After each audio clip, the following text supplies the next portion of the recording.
할렐루야. 오늘 하나님의 생명의 말씀으로 우리와 함께 할 줄로 믿습니다. 이 말씀에 대한 고백을 먼저 하고 하나님의 음성을 들읍시다. 우리 성경을 같이 들고 고백해 봅시다. 성경을 다 들어보실까요? 같이 해보겠습니다. 시작. 우리는 이 성경이 하나님의 말씀인 줄 믿습니다. 우리는 이 말씀을 통해 구원과 복을 받는 줄 믿습니다. 아멘. 할렐루야. 여러분, 이제 송년 예배입니다. 우리가 1년 동안을 하나님의 말씀을 들었습니다. 어떻게 보면 참 굉장히 어려운 시기였죠. 1년 동안 살아오면서 시간적으로나 또 경제적으로나 또 관계적으로나 특별히 코로나가 2년 이상 계속되면서 정말 어려운 시기를 살아왔습니다. 그럼에도 하나님의 은혜와 하나님의 사랑은 변함이 없는 줄 믿습니다. 오늘 저희들 마지막 송년 예배 때 들을 말씀은 새누리여 너는 행복한 사람이로다. 이렇게 제목을 정해봤습니다. 우리 제목을 같이 한번 해볼까요? 새누리여 너는 행복한 사람이로다. 새누리여 너는 행복한 사람이로다. 제가 새누리 하면 여러분은 너는 행복한 사람 이렇게 한번 해볼까요? 새누리여 너는 행복한 사람. 새누리여 너는 행복한 사람. 이게 제가 한 말이 아니라 오늘 하나님의 29절의 말씀이에요. 이스라엘이여 너는 행복한 사람이로다. 이 이스라엘만 바꾼 거예요. 하나님의 백성을 이스라엘이라고 합니다. 아멘이십니까? 아멘. 새누리는 하나님의 백성인 줄 믿습니다. 아멘. 그래서 우리를 이스라엘이라고 부를 수 있어요. 영적 이스라엘. 우리가 1년 동안 살아오면서 여러분 가장 힘든 게 무엇이었습니까? 가장 나를 아프게 하고 어렵게 하고 참 기억나게 하는 게 무엇입니까? 그런데 여러분 그런 게 없을 수는 없지만 그런 게 실제로 있어 왔지만 하나님은 이렇게 말씀하셔요. 새누리여 너는 행복한 사람이다. 왜? 하나님의 말씀이거든요. 힘들고 어려워도 주님은 우리에게 말씀하셔요. 너는 행복한 사람이야. 왜 행복합니까? 오늘 그 이야기를 말씀을 통하여 듣기를 원합니다. 여러분 하나님의 말씀으로 내가 정말 행복한 자이구나 깨닫는 은혜가 있기를 주의 이름으로 축복합니다. 하나님의 말씀을 우리는 토라라고 합니다. 우리는 1년 동안 창세기부터 신명기까지 모세 오경이라고도 하지만 토라라고 합니다. 토라는 하나님의 말씀이에요. 원래 토라의 말의 뜻은 가르침, 교훈이라는 뜻입니다. 하나님은 우리에게 뭘 가르쳐 주기를 원하실까요? 하나님의 모든 말씀은 우리에게 무엇을 교훈할까요? 하나님의 모든 말씀을 결국 한 가지입니다. 한번 따라해 볼까요? 하나님의 마음. 하나님의 마음. 무엇이 말씀이라고요? 하나님의 마음. 이거를 깨닫게 하고 알려주는 것이 바로 토라입니다. 그래서 여러분 성경을 읽다 보면 정말 가장 중요한 것은 우리의 마음이라는 걸 깨달을 수 있어요. 우리 잠언서 4장 23절 같이 한번 읽어봅시다. 시작. 모든 지킬 만한 것 중에 더욱 네 마음을 지켜라. 생명의 근원이 이에서 남이니라. 아멘. 그럼 따라해볼까요? 마음을 지키라. 마음을 지키라. 왜 마음을 지키라고 했을까요? 사람에게 가장 중요한 것은 물론 생명입니다. 목숨이에요. 그런데 그 생명은 바로 마음에 따라서 살리기도 하고 죽이기도 한다는 거예요. 그냥 예를 드는 거예요. 나 정말 살고 싶지 않아. 그럼 사람이 뭘 선택하죠? 죽음을 선택하는 거예요. 어디에 달려있는 거예요? 마음에 달려있는 거예요. 나 살고 싶지 않아. 나 죽고 싶어. 이게 마음에서 우러러 나오면 행동으로 옮기게 되면 생명이 사망으로 가는 거예요. 그래서 사람의 마음이 가장 중요하기 때문에 모든 지킬 만한 것 중에 더욱 무엇을 지키라고요? 마음을 지키라고 명령하신 거예요. 우리 마음은 생명이 있기도 하고 사망이 있기도 합니다. 내가 어떤 마음을 품느냐 살리기도 하고 죽이기도 한다는 거예요. 내가 누군가를 나도 모르게 미워하는 마음이 생길 수가 있습니다. 사람인지라 생길 수 있죠. 근데 그 미워하는 마음을 잘 아셔야 돼요. 왜 미워하는 마음을 계속 가지면 안 되느냐? 성경은 미워하는 마음을 살인하는 것이다 라고 말씀하고 있습니다. 내 마음속에 누구를 미워하면 살인하는 것과 똑같다. 우리 요한일서 3장 15절 같이 한번 읽어봅시다. 시작. 그 형제를 미워하는 자마다 살인하는 자니 살인하는 자마다 영생이 그 속에 거하지 아니하는 것을 너희가 아는 거라. 아멘. 참 놀랍게도요. 형제를 미워하는 자마다 어떤 자요? 살인자라고 말해요. 우리는 좀 이해할 수 없지만 하나님은 그렇게 여기는 거예요. 너 형제를 미워하면 살인하는 것과 똑같고 사람을 꼭 생명을 죽여야 살인이 아니라 마음속에서 미움이 있으면 살인하는 것과 같다라고 하나님은 말씀하십니다. 그래서 이런 모든 미움, 시기, 질투 전부 어디서 나오는 겁니까? 우리 안에 마음에서 나오는 거예요. 그래서 하나님은 마음을 지켜라라고 말씀하시는 겁니다. 토라는요. 하나님의 모든 구약 신약의 말씀은 결국 하나님의 마음을 알라는 거예요. 여러분 창세기 1장 1절과 신명기 34장 12절 맨 끝절이 34장 12절인데 그 첫 단어 마지막 단어를 뽑아내면요. 히브리어의 단어 레브라는 단어가 나옵니다. 레브라는 말은 마음이라는 거예요. 하나님의 마음을 알아라. 이게 바로 하나님의 말씀입니다. 하나님의 마음을 알면 너희들이 미워하는 마음, 증오하는 마음, 시기하는 마음 그런 것들이 살인하는 것이구나 깨달을 수가 있다는 것입니다. 여러분 하나님의 마음을 알아가시기를 하나님의 마음을 아시기를 주의 이름으로 축복합니다. 그러면 우리의 마음을 알 수 있어요. 아 내가 지금 살인을 하려고 하는구나. 내가 지금 누구를 죽이려고 하는구나. 이걸 하나님이 알려주신다는 거예요. 창세기 4장에 보시면 최초의 살인이 나옵니다. 누가 누구를 죽이죠? 형인 가인이 동생인 아벨을 죽이는 거예요. 참 인류 역사상 최초의 살인이 나와요. 근데 가족 살인이 나와요. 근데 여러분 가인이 동생 아벨을 왜 죽입니까? 이유가 뭐예요? 동생이 형을 죽이려고 했나요? 동생이 죽을 죄를 졌나요? 아닙니다. 하나님이 동생의 재산은 받아주고 형 가인의 재산은 안 받으니까 가인의 마음이 무엇이 들어서? 어떤 마음이 들어서? 시기하고 질투하고 미워하는 마음이 들었어요. 형제를 미워하는 자마다 어떤 자요? 써 있잖아요. 살인하는 자. 그러니까 살인을 저지르는 거예요. 미움이 극대화되면 살인까지 간다니까 여러분. 그게 가인의 범죄예요. 우리가 볼 때는 아무것도 아니에요. 그냥 동생 거 하나님은 하나 인정해 줬는데 형은 그게 시기가 들어서 마음이 미움이 들어서 동생을 죽여버립니다. 이게 마음에서 나온다는 거예요. 그래서 우리가 하나님의 마음을 정말 알려면 여러분 말씀을 아시래요. 내가 하나님의 마음을 알면 내 마음을 지킬 수가 있습니다. 여러분 올 한 해 동안 내가 하나님 말씀을 정말 잘 들었다면 하나님이 어떤 마음인지를 아십니다. 그리고 잘 몰랐다면 내년에는 여러분 하나님 마음을 알아가는 하나가 되기를 주의 이름으로 축복합니다. 하나님이 우리의 마음을 잘 다스리도록 주신 것이 있어요. 그게 무엇일까요? 오늘 주제입니다. 새누리여 너는 행복한 사람이로다. 여러분 행복은요. 한번 따라해볼까요? 복에서 나온다. 복에서 나온다. 복이라는 말과 행복은 좀 다릅니다. 복이라는 말은 근본적인 원천이고요. 행복은 그 복을 알고 복을 누리며 사는 사람을 행복이라고 합니다. 성경은 우리에게 말합니다. 너에게 가장 마지막 줄 하나님의 마음, 하나님의 선물은 축복이라는 거예요. 우리 오늘 본문의 말씀 33장 1절을 같이 한번 읽어봅시다. 시작. 하나님의 사람 모세가 죽기 전에 이스라엘 자손을 위하여 축복함이 이러하니라. 아멘. 한번 따라해볼까요? 축복함이 이러하니라. 축복함이 이러하니라. 저기서 축복을 브라카라고 합니다. 브라카. 동사로는 바라크. 근데 이 브라카라는 말은 놀랍게도요. 아들을 적용하다 이런 뜻입니다. 아들을 적용하다. 여러분 성경에서 하나님의 아들은 누구십니까? 예수 그리스도. 예수 그리스도를 적용하는 것 이게 바로 축복이다 이겁니다. 그래서 성경의 맨 마지막은 토라에서는 신명기로 끝난다고 그랬죠. 신명기에서 가장 마지막 주고 싶은 복은 축복입니다. 하나님이 여러분에게 주고 싶은 마지막 복은 무엇이라고요? 축복입니다. 제가 자녀를 키워보니까 자녀에게 주고 싶은 최고의 것은 축복이에요.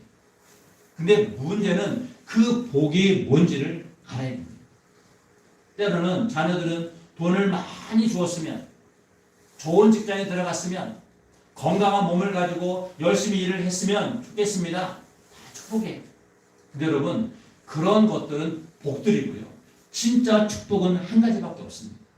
그건 하나님이 우리에게 주시는 거예요. 하나님이 우리에게 주신 것은 한 가지입니다. 바로 하나님의 아들 예수 그리스도를 축복으로 주신 줄 믿습니다. 이게 여러분 신명기에도 나오지만 창세기 1장에도 최초의 복이 똑같이 나와요. 우리 창세기 1장 28절 한번 읽어봅시다. 시작. 하나님이 그들에게 복을 주시며 하나님이 그들에게 이르시되 생육하고 번성하여 땅에 충만하라. 땅을 정복하라. 바다의 물고기와 하늘의 새와 땅에 움직이는 모든 생물을 다스리라 하시니라. 아멘. 하나님이 그들에게 무엇을 주셨습니까? 복을 주셨습니다. 그리고 나서 땅을 다스리고 정복하고 충만하고 생육하라 명령을 내리셔요. 복이 뭔지예요? 명령이 뭔지예요? 잘 보세요. 복이 뭔지예요? 하나님이 주신 복이 먼저고요. 복을 받아야 생육, 번성, 충만, 다스림, 통치할 수 있다는 거예요. 우리는 내가 하나님이 주신 땅과 하나님 주신 생명과 하나님 주신 통치를 그걸 복으로 하는데 아닙니다. 복을 주셔야 땅을 다스릴 수 있는 거예요. 생육, 번성할 수 있는 거예요. 그 복이 바로 바라크, 아들을 적용하는 게 복이라는 거예요. 하나님은 처음부터 우리에게 아들 예수님을 주시기를 가장 큰 축복으로 여기신 겁니다. 아들이 있는 자가 복된 자인 줄 믿습니다. 아들이 없으면 복이 없는 거예요. 그 아들이 누구시라고요? 예수 그리스도. 여러분은 전부 예수 그리스도를 영접하신 하나님의 자녀인 줄 믿습니다. 그리고 저 복을 받으면 제가 중요하게 두 단어를 빨갛게 칠했어요.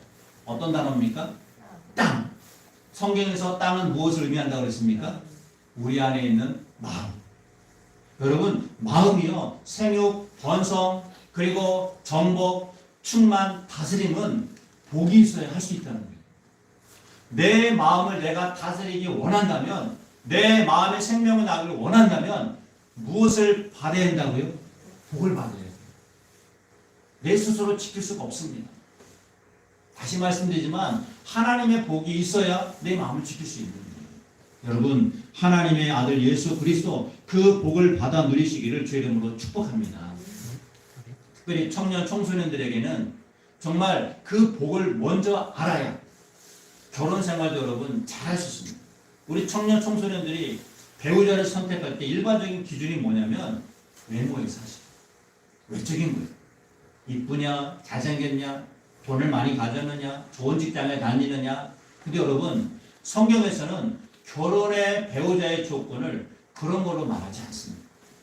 성경은 한마디로 말해요. 그 사람의 무엇을 보라? 무엇을 보라? 마음을 보라.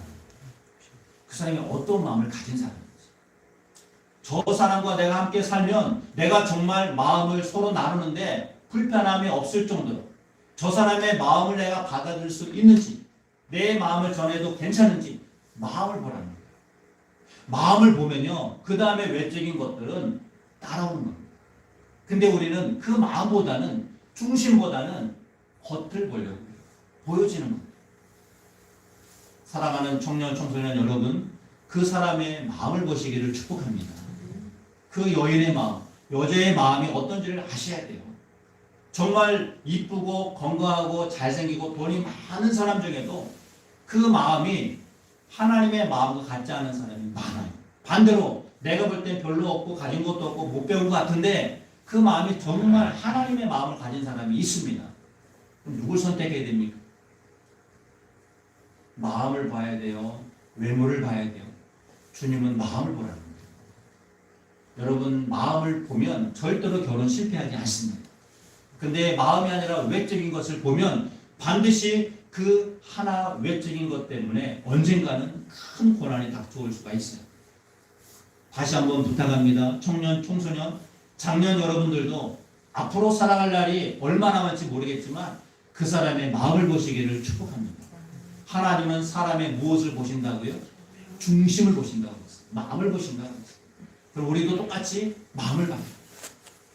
사람의 마음을 보면 저 사람이 지금 어떤 상태인지, 어떠한 마음인지, 어떠한 환경인지를 알 수가 있어요. 근데 그걸 보지 않고 외적인 것만 보면 절대로 사람의 마음을 알 수가 없습니다. 저는 여러분들이 올 한 해 동안 하나님의 마음을 말씀을 통해서 알았다면 그 사람의 마음을 보시기를 주의 이름으로 축복합니다. 마음을 다스리도록 하나님이 주신 것이 바로 축복이에요. 그러면 여러분 마음을 어떻게 다스릴 수 있습니까? 다시 말씀드립니다. 복의 근원이라는 말은 예수 그리스도가 복의 근원이라는 말. 여러분 예수를 영접하는 것이 정말 축복인 줄 믿습니다. 이걸 여러분들이 확신하셔야 돼요. 내가 예수님을 믿는 것 이게 진짜 축복이었구나. 왜 1년 동안 우리가 창세기부터 신명기까지 계속 말씀을 들어가느냐? 결국 복이 뭔지를 알기 위해서예요. 복을 알면요, 이 땅에 어떤 어려움도 고난도 능히 이겨낼 수가 있습니다. 왜? 복을 알고 있기 때문에. 내가 복을 마음속에 품고 있기 때문에. 오늘 본문의 말씀 33장 우리 26절 같이 한번 읽어봅시다. 시작. 요술이여 하나님 같은 이가 없도다. 그가 너를 도우시려고 하늘을 타고 궁창에서 위엄을 나타내시는도다. 아멘. 이 요술이라는 말은 이스라엘의 애칭입니다. 이스라엘의 말의 뜻은 뭐죠? 하나님을 향해 가는 자. 이게 이스라엘이에요. 요술은 눈이 붙어버리면 신실하게 이런 뜻이에요. 신실하게 하나님을 향해 가는 자. 이스라엘. 요술은입니다. 근데 요술은요 하나님 같은 이가 없도다. 하나님이 어떤 분이시길래 그가 너를 도우시려고 하늘을 타고 오셨다는 거예요. 말 표현이 재미있죠? 하늘을 타고 오셨다. 하늘을 어떻게 탈까요? 하나님이 그렇게 표현하시는 거예요. 뭐 하시려고? 너를 도와주려고. 왜? 우리가 예수님을 영접하면요 그 복된 예수님을 하나님은 축복해 주려고 하늘을 타고 강림하신다는 거예요. 누구에게 강림하신다고요? 요술은 이스라엘. 하나님을 향해 가는 사람. 여러분 하나님을 향해서 가시기를 축복합니다. 우리는 1년 동안 하나님에서 계속 달려왔어요. 말씀과 동행했습니다. 목적이 뭐죠? 하나님이 우리를 도와주시는 그 복을 확인하는 거예요. 내가 정말 복받은 자구나.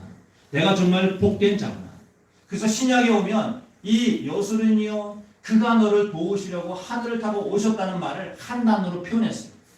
요한복음 1장 12절 한번 읽어봅시다. 시작. 영접하는 자, 곧 그 이름을 믿는 자들에게는 하나님의 자녀가 되는 권세를 주셨으니 아멘. 하늘을 타고 오신 이유를 한마디로 영접하도록 오셨다는 거예요. 여러분 예수님 다 영접하셨습니까? 아멘. 그럼 이스라엘이 되는 거예요. 요술인이 되는 거예요. 우리가 예수님 영접하면요 하나님은 그 영접한 자에게 복을 주시는 거예요. 여러분 우리가 살아가면서 많이 어렵고 힘든 삶의 여정이 있을 수 있습니다. 질병이나 경제적인 어려움이나 가족이나 관계의 어려움이 있을 수 있어요. 근데 그런 것들을 이길 수 있는 힘은요 우리 안에 있는 하나님의 아들 예수 그리스도입니다. 사실 나는요 감정과 분노로 내 마음으로 얼마나 많이 마음이 바뀌는지 몰라요. 하루에 몇 번 바뀐다고 그러죠? 하루에 12번이나 바뀐다고 그러죠. 우리 마음이 그렇다는 거예요. 근데 그것을 붙잡아주는, 그것을 도와주는 그분이 바로 예수 그리스도라는 거예요. 여러분이 예수를 영접하면 그분이 우리를 도우시고 우리와 함께 하는 줄 믿습니다. 그래서 결론은 복을 얻기 위해서 하나님의 아들 예수를 영접했다면 그분에게 순종하라. 한번 따라해볼까요? 순종하라. 성경은 딱 두 마디래요. 하나님의 마음을 알고 그 마음에 뭐뭐하라? 순종하라. 이게 하나님이 우리에게 주시는 축복의 비밀이었습니다. 1년 동안 하나님 말씀을 들었다면 여러분이 이제 여러분이 할 건 한 가지밖에 없어요. 순종하는 거예요. 그렇게 살아보는 거예요. 정말 하나님 복을 주시는지 아니 주시는지 확인하는 것은 여러분이 순종해 보면 알아요. 진짜 하나님 복을 이렇게 주셨구나. 우리 신명기 11장 27절도 같이 한번 읽어봅시다. 시작. 이스라엘 다음 절. 시작. 너희가 만일 내가 오늘 너희에게 명하는 너희의 하나님 여호와의 명령을 들으면 복이 될 것이요. 아멘. 여호와의 명령을 들으면 무엇이 됩니까? 복이 됩니다. 순종하면이 말이고 하나님 말씀에 순종하면 복이 될 것이다. 저거 약속이에요. 하나님의 약속. 하나님의 약속은 반드시 그렇게 될 줄로 믿습니다. 그리고 그렇게 살아가는 사람들을 좀 충격적이지만 목벤 자리라고 말합니다. 요한계시록 우리 20장 4절을 조금 길지만 한번 읽어봅시다. 시작. 또 내가 보좌들을 보니 거기에 앉은 자들이 있어 심판하는 권세를 받았더라. 또 내가 보니 예수를 증언함과 하나님의 말씀 때문에 목뱀을 당한 자들의 영혼들과 또 짐승과 그의 우상에게 경배하지 아니하고 그들의 이마와 손에 그의 글을 받지 아니하는 자들이 살아서 그리스도와 더불어 1000년 동안 왕노릇 하니 이는 첫째 부활이라. 아멘. 여기 잘 보면요, 목배임을 당한 자들의 영혼이라는 말이에요. 저걸 지금까지는 순교자라고 생각해왔어요. 순교자.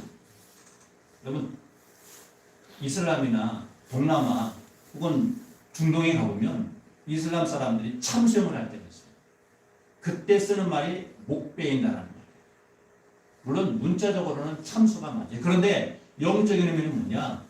우리 모두가 예수 그리스도를 영접한다는 것은 우리의 머리, 우리의 생각, 모든 가치관을 바꿔치게 한다는 거예요. 그럼 내 목을 어떻게 해야 돼요?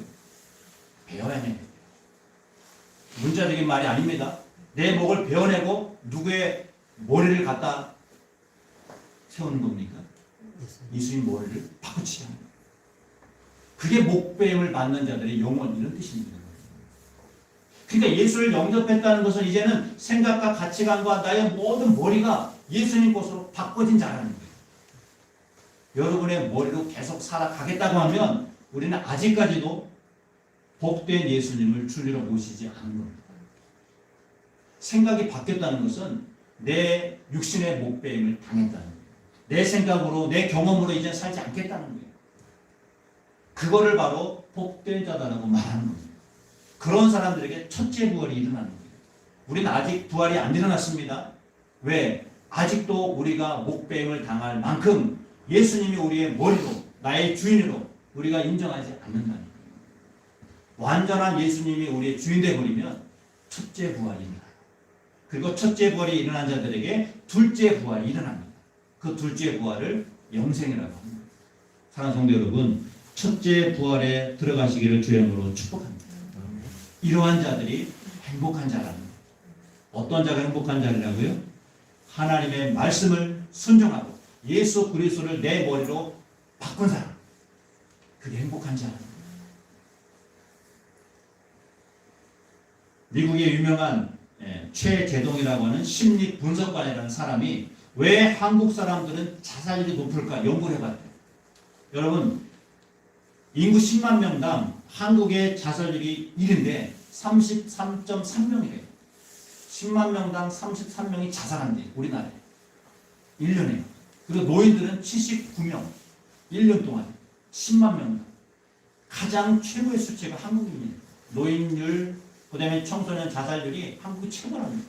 연구해 봤더니 한국 사람들은 주로 감정, 분노, 스트레스를 조절하지 못해서 자살률이 높다는 거예요. 한번 생각해 보세요. 우리나라 사람들이 감정이나 분노나 스트레스를 조절을 다른 사람보다 잘 못한다는 거예요. 그러니까 화가 나고 감정이 안 되니까 에이씨 모르겠다 하고 그냥 생명을 끊는다는 거죠. 이게 우리나라의 모습이에요. 우리가 진짜 행복을 알면, 복의 근원이신 예수님을 받아들이면 이런 생각이 들더라도 거기서 끝낼 수 있고, 근데 행복을 모르니까 괴롭고 스트레스 받고 감정이 상하면 극단적인 행동을 옮긴다는 거예요. 이걸 해결할 수 있는 방법은 한 가지밖에 없습니다. 빨리 머리를 바꾸시고 생각을 바꿔야 돼요. 내가 가장 행복한 자고 가장 복된 자라는 믿음이 없으면 얼마든지 우리는 감정이나 분노나 스트레스 조절 못해서 행동으로 옮길 수가 있다는 거예요. 하나님의 말씀이 우리 안에 들어와야 그 감정, 분노, 스트레스를 이겨낼 수 있다는 거예요. 우리나라에 1년 동안 교통사고로 사망한 사람이 5,000명 넘는 거예요. 근데 여러분, 1년 동안 자살한 사람들이 15,000명이에요. 15,000명. 교통사고보다 더 많이 죽는데요. 자살하는 사람. 굉장히 상처이고 아픔의 열매들이죠. 우리가 이것을 극복할 수 있는 것은 다시 말씀드립니다. 마음에 달린 거예요. 한번 따라해볼까요? 마음에 달렸다. 여러분 죽고 사는 게 마음의 결단 아니에요. 내가 죽겠다 죽겠다 하더라도 아니야 살 수 있어. 그러면 살 수 있는 거예요. 마음 먹게 달렸다니까요. 여러분. 올 한 해 동안 여러분이 먹은 마음, 생명의 마음, 그 마음을 사시기를 주의 이름으로 축복합니다. 그러면 행복한 자의 삶의 기준이 도대체 뭐냐? 예수를 영접하면 진짜 그 행복의 기준이 뭐냐? 내가 진짜 행복하다는 기준이 있어야 될 거 아닙니까, 여러분? 그게 33장 29절. 이번 주간에 우리 암송 구절입니다. 우리 33장 29절 같이 한번 읽어봅시다. 시작. 이스라엘이여 너는 행복한 사람이로다. 여호와의 구원을 너같이 얻은 백성이 누구냐? 그는 너를 돕는 방패시요 내 영광의 칼이시로다. 네 대적이 내게 복종하니 네가 그들의 높은 곳을 밟으리로다. 아멘. 여러분, 이스라엘이여 새누리여 너는 행복한 사람이다. 하나님이 선포했습니다. 기준이 뭐라고요?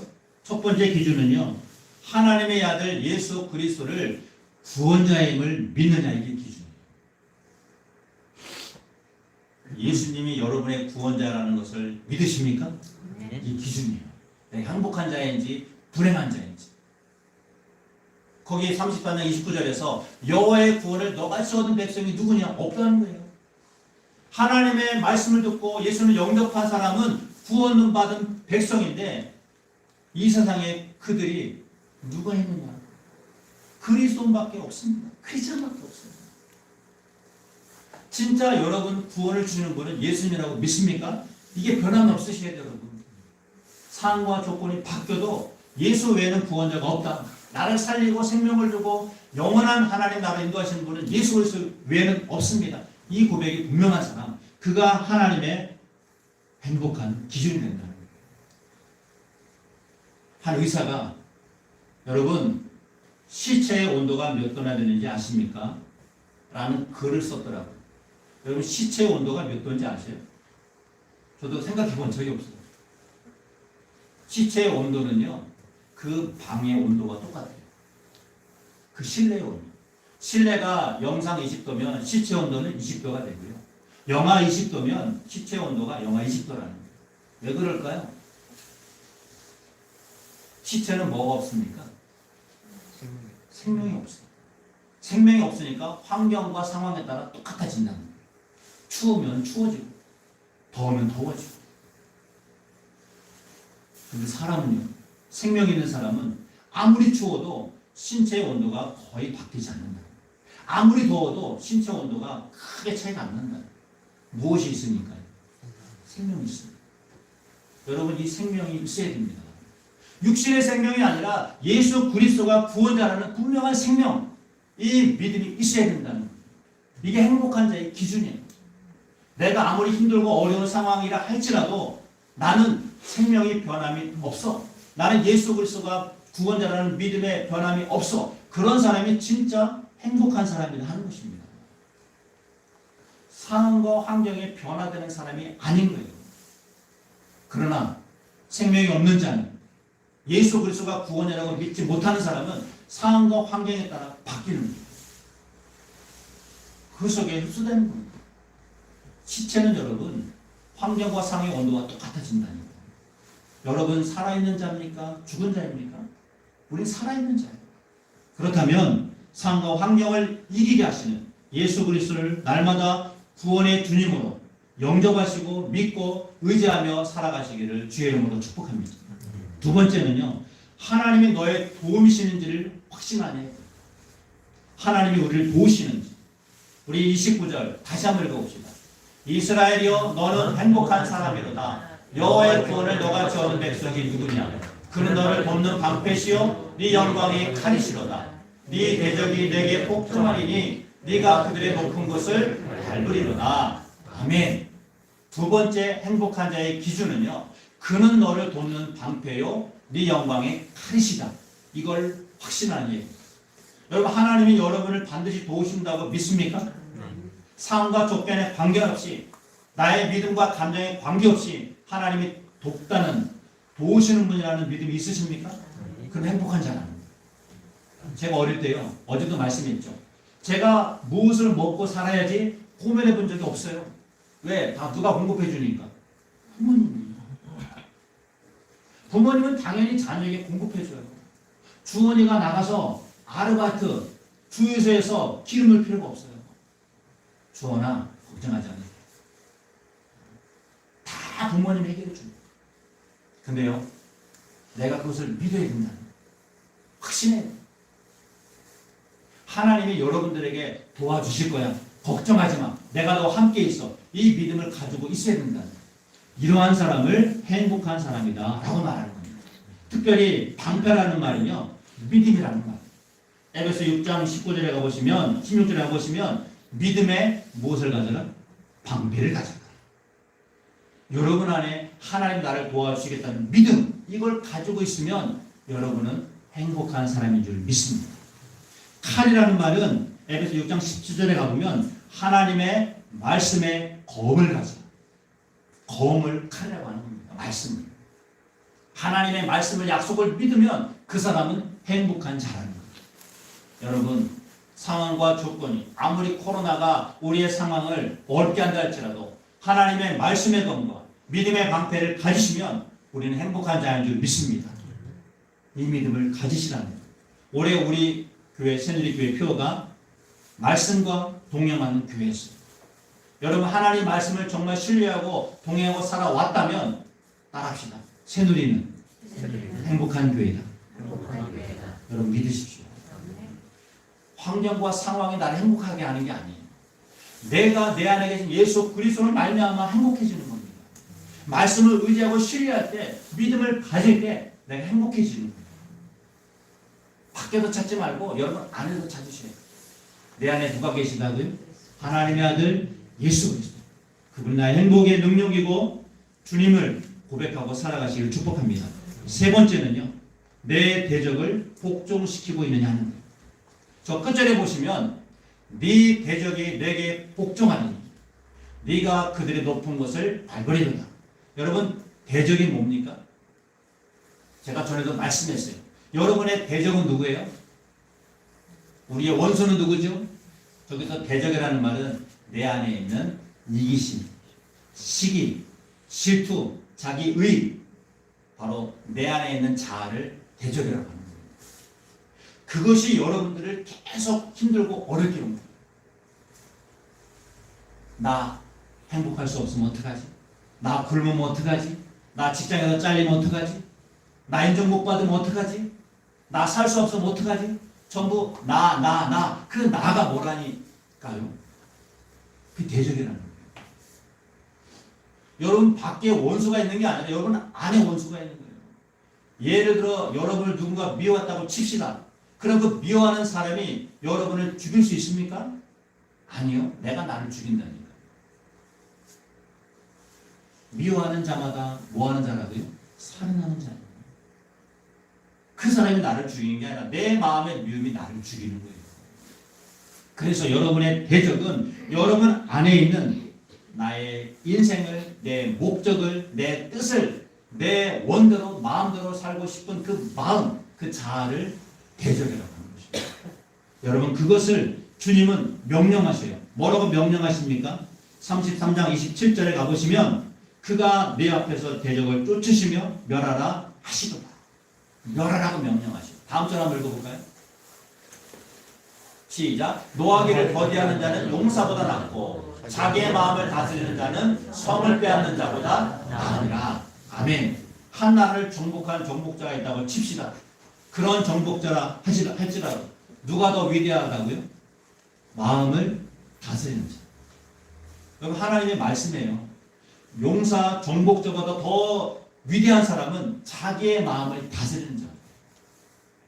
여러분, 대적을 다스릴 수 있어야 그것이 가장 위대한 정복자라는 것입니다. 여러분 마음의 대적을 다스리십시오.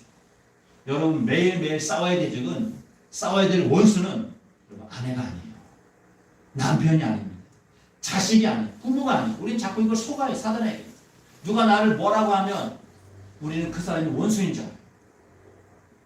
그렇게 생각을 그렇게 마음을 끌어올리고 너를 위해 살아야지, 너 자신을 위해 살아야지, 그렇게 욕망으로 치닫게 하는 여러분 자, 그게 대적이고 원수입니다. 그걸 싸우라는 거예요. 성경에서는 그 사람을 아말렉이라고 표현한 거예요. 아말렉, 백성도 없고 또 무엇이 없습니까? 하나님 말씀을 훈련하고 싶은 마음도 없는 사람. 그냥 나 혼자 내버려 두세요. 나 혼자 살고 싶어요. 이게 아말렉이야. 주님은 그 아말렉과 영원히 싸우겠다. 가족도, 교회도, 사회도, 직장도 다 공동체입니다, 여러분. 하나님은 혼자 살지 말라는 거예요. 혼자 사는 것이 좋지 못하니 남자에게서 누가 나왔다고요? 여자가 나오잖아요. 이게 하나님의 법칙이에요. 같이 살아요. 같이 살아요. 여러분, 하나님의 말씀을 올해 내가 정말 행복한 자인지 아닌지 한번 확인해 보십시오. 첫 번째, 내가 하나님의 아들 예수님을 진짜 구원자로 믿고 있는가? 두 번째, 하나님의 나를 어떠한 상황에 도와주실 것을 확신하고 있는가? 세 번째, 내 안에 대적인 이기심, 자아와 항상 싸우고 있는가? 여러분, 이게 기준입니다. 이게 행복한 자의 기준이에요. 다시 말씀드립니다. 돈과 명예와 부와 인기, 이건 전부 외적인 것들이에요. 그런 것과 싸우라고 말씀한 적이 없어요. 하나님은 여러분 안에 있는 자아와 싸워서 이기시라고 명령하십니다. 예수님의 말씀을 듣고 예수님을 구주로 고백하고 말씀에 순종하는 그 사람이 진짜 하나님의 행복한 자라고 말씀하십니다. 여러분, 이 행복한 삶을 살아가시기를 주의 이름으로 축복합니다. 기도합시다. 특별히 여러분, 우리 한 해 동안 1년 동안 우리가 하나님 말씀을 들었습니다. 이제 오늘은 송년 예배입니다.